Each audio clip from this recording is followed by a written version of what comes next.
Good morning everybody, I'm Steve and welcome to Green Side Up. Today I'm going to be carrying on with this new raised bed, the new no dig beds, one of the new no dig beds I'm putting in this year. But wait a minute, I think you've missed something. Let's rewind a little bit.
I got up this morning with the intention of carrying on with this new raised bed outside, the new no dig beds, and of course what you can hear, it's inclement and it's all dug up soil where I'll be working, and it very quickly will become a quagmire, so I'm not even entertaining that thought. But still, I'm going to carry on working.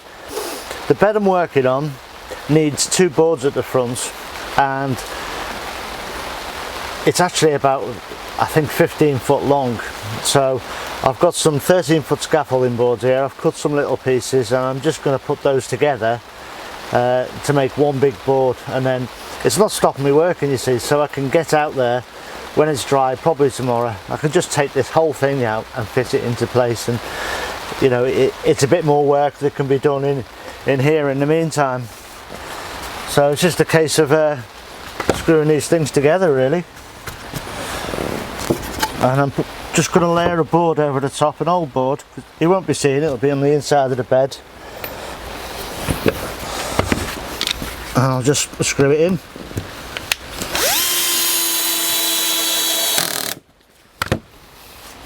So it's pretty much that simple, just to hold it in place.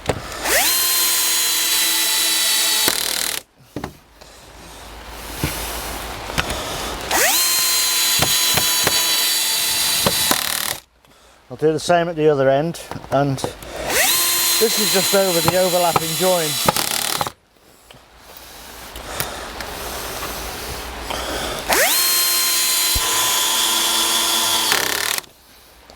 So that'll very quickly, we'll keep it all nice together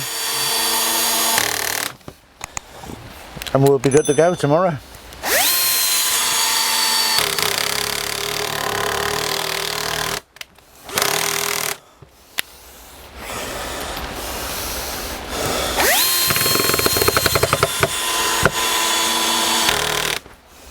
there we go, job's a good one.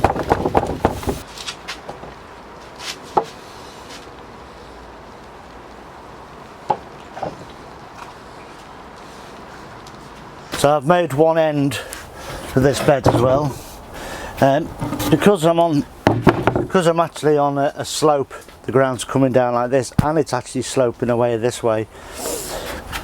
One end of this bed needs the 2 boards and the front does, but the other side and the front and the back side of it only need the 1. So I'll make that work, and it's just roughly, I'm doing this just roughly to level it off.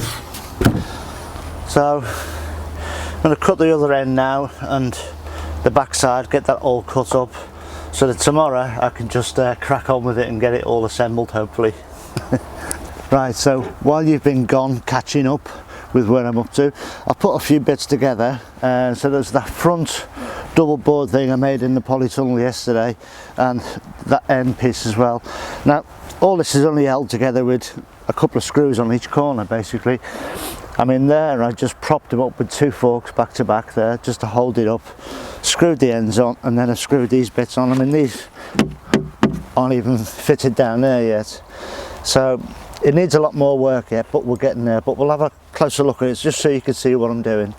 So this is the downhill side of the bed, and that's why I've got the double board, because it is downhill. Up above, if you look above, there's just the 1 board there, and the soil will be made up to that level between that bed and the bed that's going to be where these containers are, the next bed.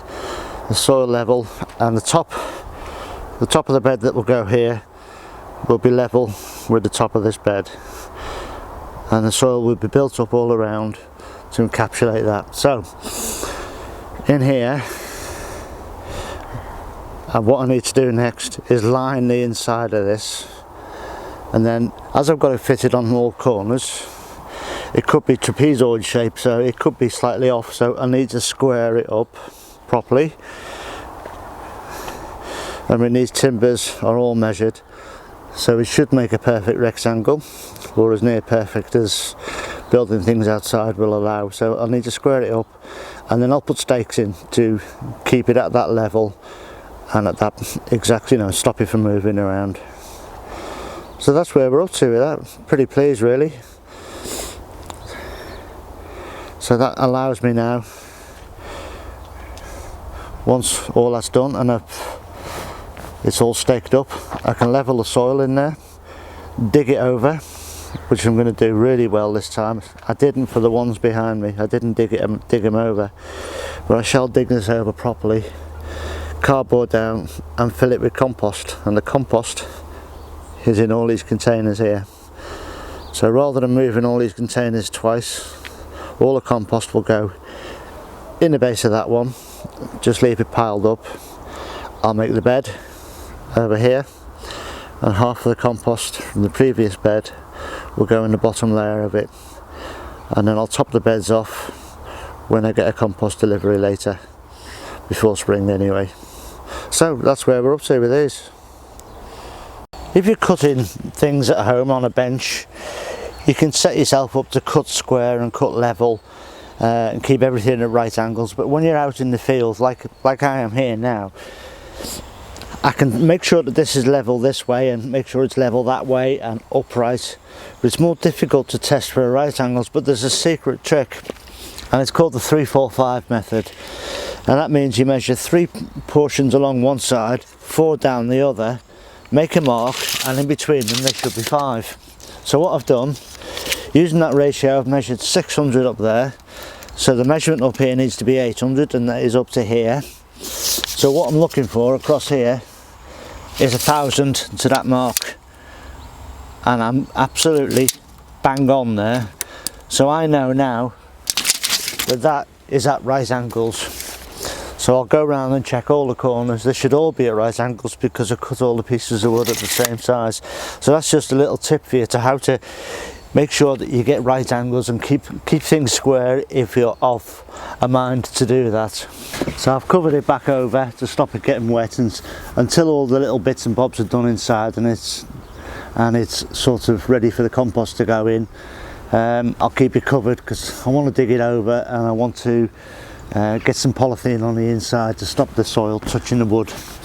So that's for another day, probably tomorrow. I'll crack on with it, weather dependent.